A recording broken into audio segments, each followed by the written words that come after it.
IPL-ന്റെ ലേലവിളി അവസാനിച്ചു. ഇനി എല്ലാവരും കാത്തിരിക്കുന്നത് അടുത്ത IPL-ന് വേണ്ടിയാണ്. മാർച്ചിലാണ് IPL ആരംഭിക്കുന്നത്. ഇനി കുറച്ച് മാസങ്ങളേ ഉള്ളൂ. ഇത്തവണത്തെ ലേലത്തിൽ വാർണർ അടക്കം ഒരുപാട് താരങ്ങൾ അൺസോൾഡ് ആയി. വലിയ താരങ്ങളാണ് IPL-ൽ നിന്ന് പുറത്തായിരിക്കുന്നത്. ഇപ്പോഴിതാ അൺസോൾഡ് താരങ്ങൾ തിരിച്ച് ടീമിലേക്ക് വരാൻ പോവുകയാണ്. 3 ടീമുകൾ റിസർവ് താരങ്ങളെ പ്രഖ്യാപിച്ചിരിക്കുകയാണ്. അപ്പോൾ ഇതുപോലത്തെ IPL ന്യൂസിന് വേണ്ടി ചാനൽ മറക്കാതെ സബ്സ്ക്രൈബ് ചെയ്യൂ.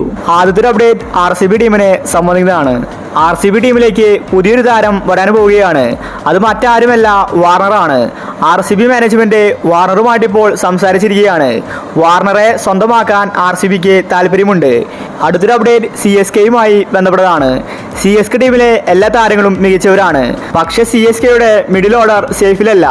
ഇപ്പോഴിതാ അൺസോൾഡ് താരമായ വില്യംസണിനെ സ്വന്തമാക്കാൻ ഒരുങ്ങുകയാണ് CSK.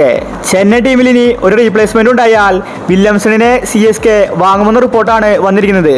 ചെന്നൈ CEO ആണ് ഇക്കാര്യം വെളിപ്പെടുത്തിയത്. വില്യംസൺ മികച്ച ഒരു ക്യാപ്റ്റനാണ്. വില്യംസണിനെ CSKയുടെ ക്യാപ്റ്റനാക്കാനും പദ്ധതിയുണ്ട്. CSKയിലേക്ക് വില്യംസൺ വന്നാൽ അത് ചെന്നൈയുടെ ഭാഗ്യമാണ്.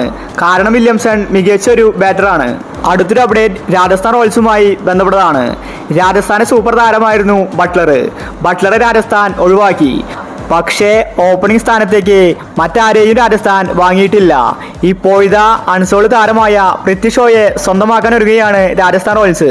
പൃഥ്വി ഷോയെ രാജസ്ഥാൻ വാങ്ങിയാൽ ഓപ്പണിംഗിൽ കളിപ്പിക്കാൻ സാധിക്കും. ജയ്സ്വാളും പൃഥ്വി ഷോയും രാജസ്ഥാന് വേണ്ടി ഇന്നിംഗ്സ് ഓപ്പൺ ചെയ്യും. ഇനി ഏതെങ്കിലും ഒരു റീപ്ലേസ്മെന്റ് വന്നാൽ പൃഥ്വി ഷോയെ വാങ്ങുമെന്ന് പറഞ്ഞിരിക്കുകയാണ് രാജസ്ഥാൻ റോയൽസ്. ഡൽഹി ടീമിന് വേണ്ടി മികച്ച പ്രകടനങ്ങൾ പൃഥ്വി ഷോ നടത്തിയിട്ടുണ്ട്. പക്ഷേ ലേലത്തിൽ താരത്തെ ആരും തന്നെ വാങ്ങിയില്ല. എന്തായാലും പൃഥ്വി ഷോ രാജസ്ഥാൻ ടീമിലേക്ക് വരുമെന്ന റിപ്പോർട്ടാണ് വന്നിരിക്കുന്നത്. അപ്പോൾ ഇതുപോലത്തെ IPL ന്യൂസിന് വേണ്ടി ചാനൽ മറക്കാതെ സബ്സ്ക്രൈബ് ചെയ്യൂ.